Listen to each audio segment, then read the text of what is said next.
Assalamualaikum warahmatullahi wabarakatuh. Perkenalkan, nama saya Dewi Nelsha dengan NIM PO 71200210010 dari tingkat 1B Prodi D3 Keperawatan.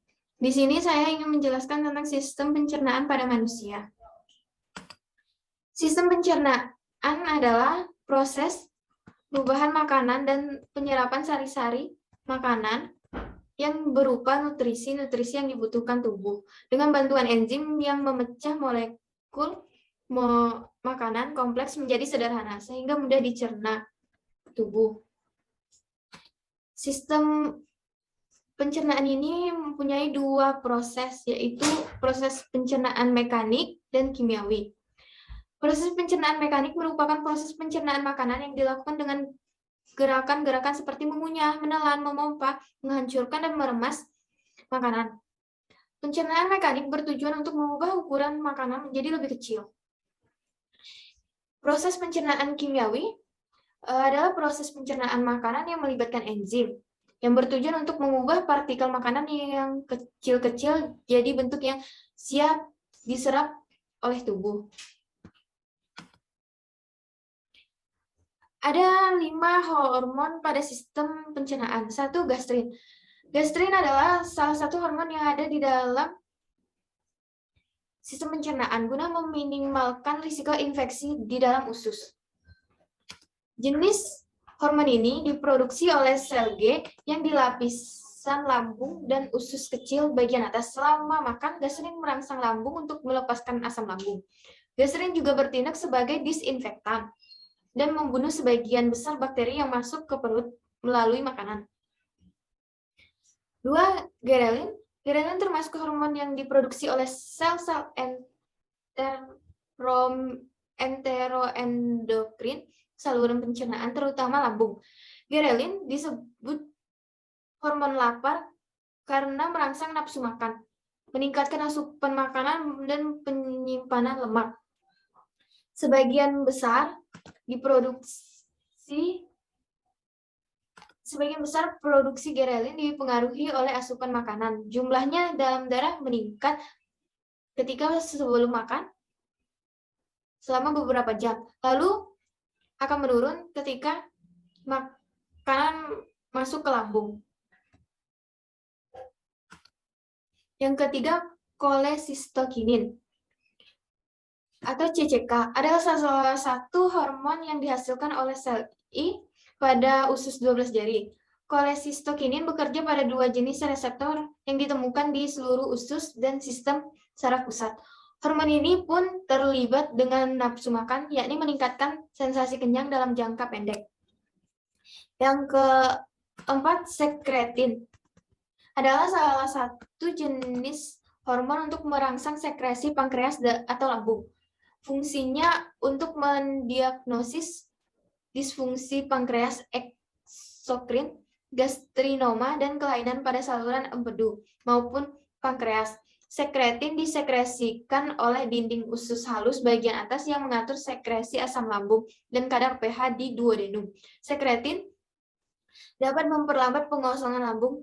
Produksi sekretin dimulai saat jumlah asam lambung meningkat, sehingga pH di lambung akan menjadi rendah.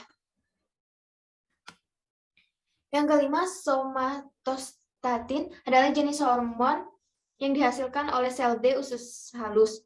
Tugasnya yaitu menghambat sekresi beberapa hormon lain.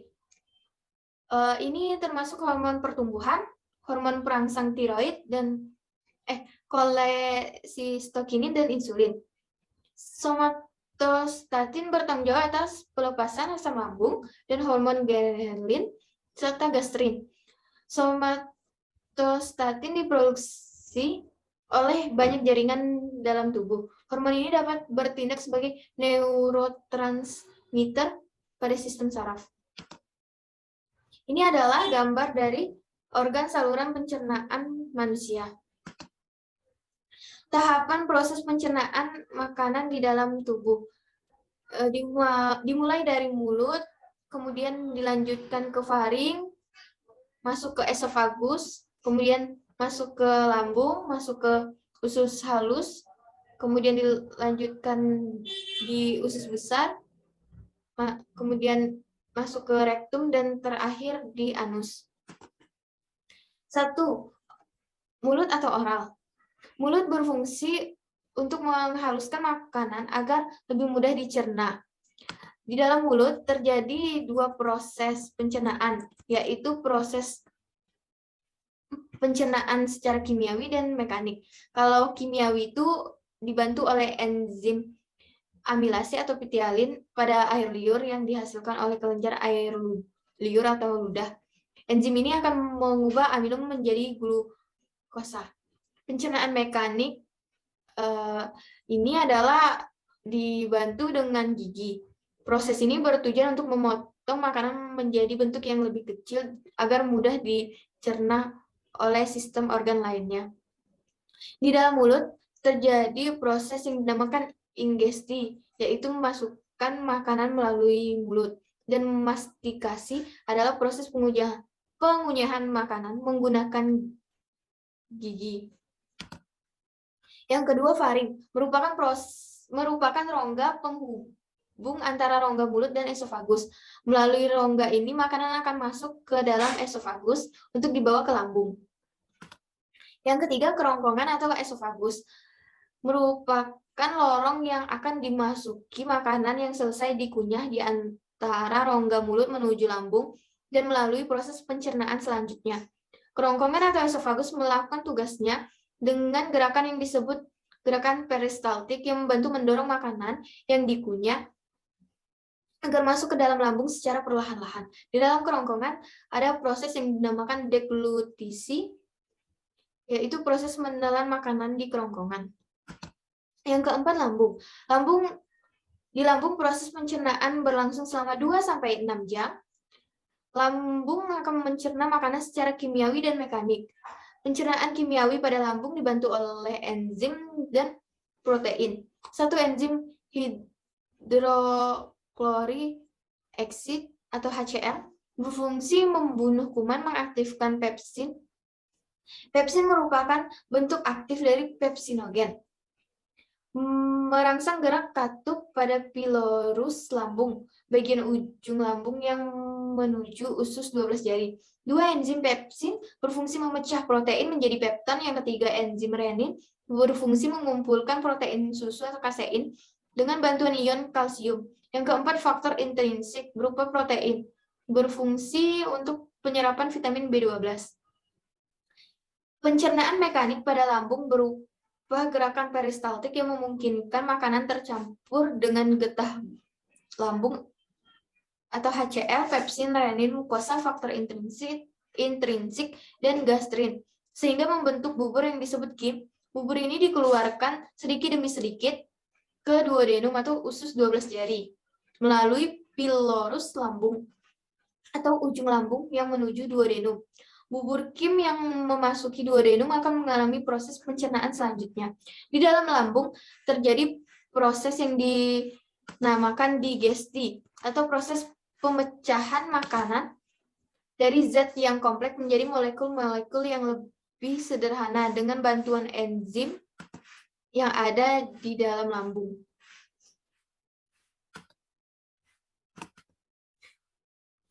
Usus halus.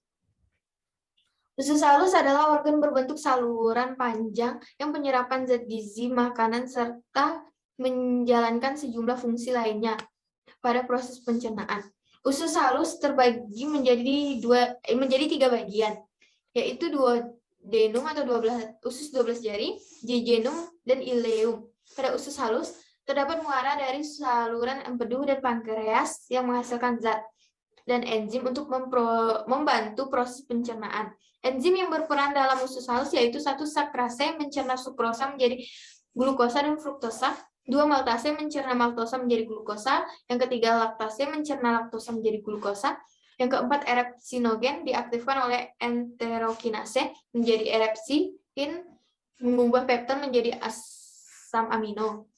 Di dalam usus halus terjadi proses yang dinamakan absorpsi, yaitu proses penyerapan sari-sari makanan yang terjadi di dalam usus halus. Yang keenam, usus besar atau kolon. Usus besar adalah tempat sisa makanan kemudian nantinya akan dibusukkan menggunakan bakteri Escherichia coli atau E. coli, sehingga bisa menjadi kotoran yang kemudian akan dibuang melalui anus. Fungsi dari usus besar adalah sebagai salah satu wadah untuk pembuangan air dan garam, yakni dari bahan yang tidak mudah untuk dicerna, sehingga nantinya akan membentuk limbah padat atau feses.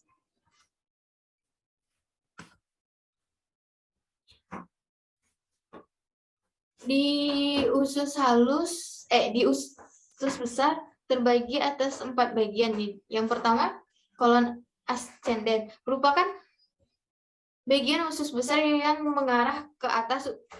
Usus ini berfungsi menyerap zat gizi dan air yang belum terserap oleh usus halus serta mempadatkan feses. 2. Kolon transversal merupakan bagian usus besar yang mendatar setelah kolon ascendens. Usus ini berfungsi untuk mengoptimalkan penyerapan zat gizi, air, dan memadatkan feses. 3. Kolon descendens merupakan bagian usus besar yang mengarah ke bawah. Usus ini berfungsi sebagai tempat penampungan feses sementara sebelum masuk ke rektum. Yang keempat, kolon sigmoid merupakan usus besar berbentuk S yang terletak setelah kolon descendens. Usus ini memberikan tekanan pada feses sehingga memudahkan feses dikeluarkan melalui rektum. Yang ketujuh, rektum. Rektum adalah bagian bawah usus besar yang berukuran sekitar 15 cm dan terhubung dengan kolon sigmoid. Merupakan bagian terakhir dari usus besar yang berfungsi menyimpan feses hingga diekskresikan atau dikeluarkan melalui anus.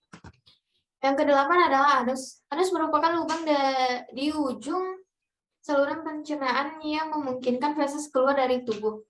Di dalam anus terjadi proses yang dinamakan defekasi, yaitu proses pengeluaran sisa-sisa makanan yang sudah tidak diperlukan oleh tubuh melalui organ anus. Sekian dari saya, inilah yang bisa saya sampaikan. Saya akhiri, wabillahi taufiq wal hidayah. Wassalamualaikum warahmatullahi wabarakatuh.